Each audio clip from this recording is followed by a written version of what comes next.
Hello, ladies and gentlemen, and welcome back to I Like Pie Gaming. So, today we're going to talk about why I prefer indie games over AAA mainstream big budget games. This is my opinion, so don't get shitty. If you've got your own opinion, put it down in the book of comments. Basically, one of the reasons I prefer indie games is you get a better feel from the games, like but the developers still care.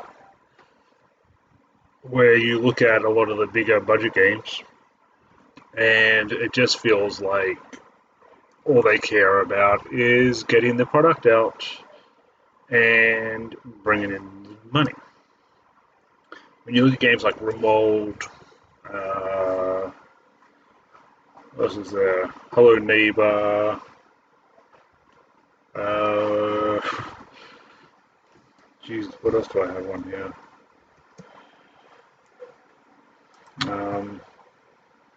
Stranded Deep, Graveyard Keeper. Problem is, I play right now I've got like 30 or 40 different ones installed, so it's basically do I remember half of them that I got installed? But you look at the bigger games like what is it, like Cyberpunk, where you can tell that was just rushed out basically for the monies. And there were that many problems, that many issues in the game that all it did for a large selection of the people that actually put out the money for it was it basically ruined the game for them. To the point where CD Projekt Red is now being sued by its investors because they suck.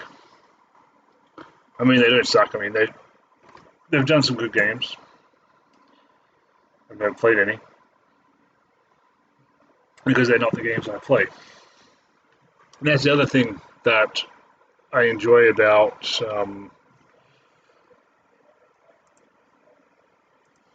fix that. That's the other thing that I enjoy about indie games is indie games are there's a bigger selection of genres. I mean, right now you look at most of the genres. You got your Madden, your FIFA, then your first-person shooters, and that's what a lot of the game companies are putting out. They are basically putting out the generic sports games, first-person shooters, which is great for a lot of people, but where's the adventure games? Where's the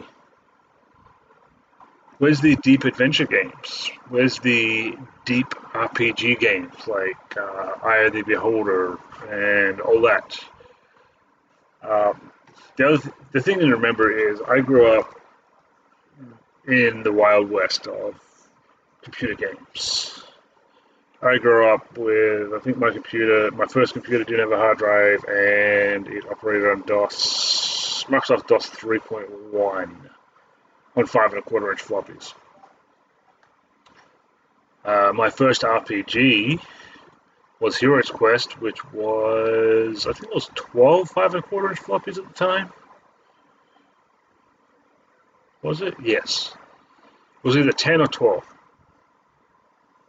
And then on to the Great Sierra games, like King's Quest, Space Quest. Police Quest was alright. Police Quest got a little grindy. I'm up to, right. But back in the day when they actually had to like produce good games to sell games. I mean, right now with Madden and FIFA, you can basically put the same game, and you can rebadge it, and you can change names, and everyone will look at it and they'll be like, "Oh my god, it's so new, it's so fabulous, it's Madden," and that's one of the problems is they're so busy being generic that it doesn't it doesn't even feel it anymore, like, or it doesn't even feel really like gaming anymore for a lot of the games. But you go into the indie world and you have RPGs for days, you have clickers for days, you have platformers for days. One of the drawbacks with the indie scene, and this is just my opinion on that, is in the indie scene, one of the things that draws it down and makes it look bad towards the other people or that should be paying attention to it, is the amount of asset flippers and the amount of just BS dumps, is what I call them. Basically, when you get a game and it's like, it comes out of nowhere, it's an indie game, and it just blows the hell up. Then for the next 6 months, all you see is clone after clone after clone after clone of that, which really does not help. Okay, so they go back there. You gotta go opposites.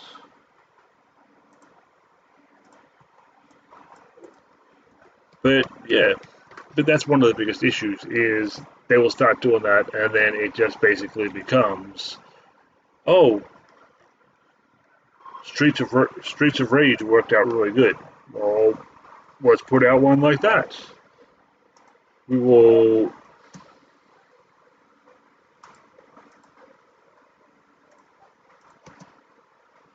Yeah, we will basically buy the assets and we will try to flip it.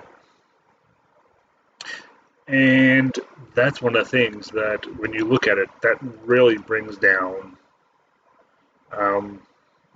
the games, is because you don't know what's actually good, what's actually not, and then you end up with like $5 vaporware because all they want is your money, and then they're going to disappear.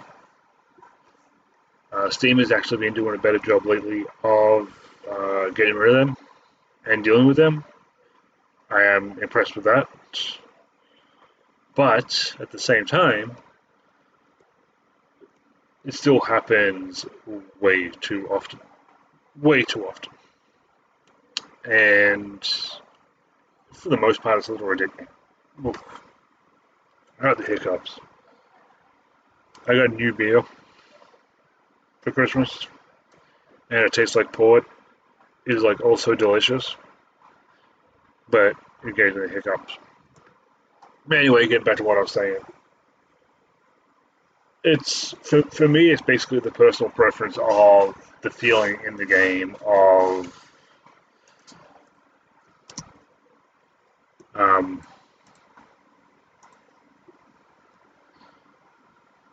feeling in the game of, do they care about it, and do they care about it more. What is it? Rise to Ruin, I think, is another good one. That one came out of nowhere. That one, you can tell that he still loves his game. I mean, he's the only one doing it, and it's still getting actively updated.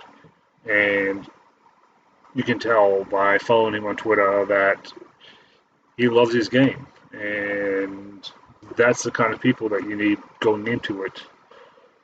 And you need less of this, let's put out the same game every year, just rename it, and more, let's look at what the world wants, and let's try to be different for once. Anyway, ladies and gentlemen, that's been my opinion and my ramble.